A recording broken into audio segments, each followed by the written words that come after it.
You can't leave the country. So how come your dad fled? Well, Would fled be the correct term?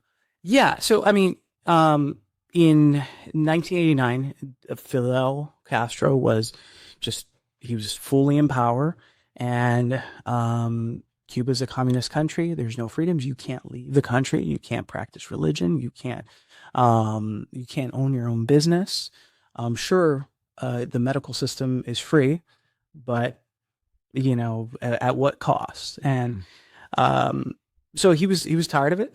He said, "Hey, with the American dream, everybody in Cuba is like, and just like in many other countries, look to America and it's like, wow, this is the land of opportunity."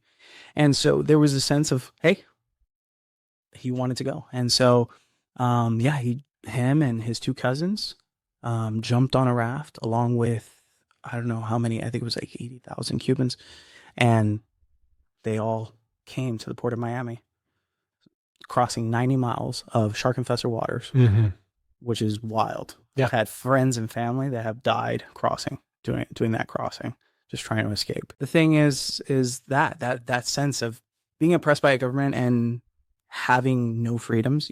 Cuba has, I don't know where the statistic is now, but for a long time, Cuba was the only country that we know of that had, I think it's one doctor per 5 people, and it's the only place that you will find a woman that has a master's or a doctor's degree that also is a prostitute. Unfortunately, because how the system is set up there is just, it's horrible. People don't have the means to, we have this imagination that we walk into a store here, a Walmart or any grocery store, and everything's on the shelf. Over there, that's not available for Cubans. You have to get this little piece of paper, and that's your allotted food that you're supposed to buy.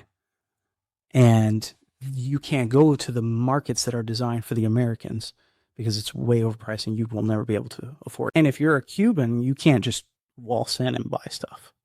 It's not allowed. So yeah, it's pretty bad. It's impressive what they have been able to manage under the circumstances. But still, right now, Old Havana is crumbling. The infrastructure is terrible. They're for tourists. They're not for Cubans. It's in the people are speaking out a lot more. Before, this was just like you couldn't talk about any of this stuff. But people are on social media. They're talking about the situations that are happening. So open discussion is becoming more now.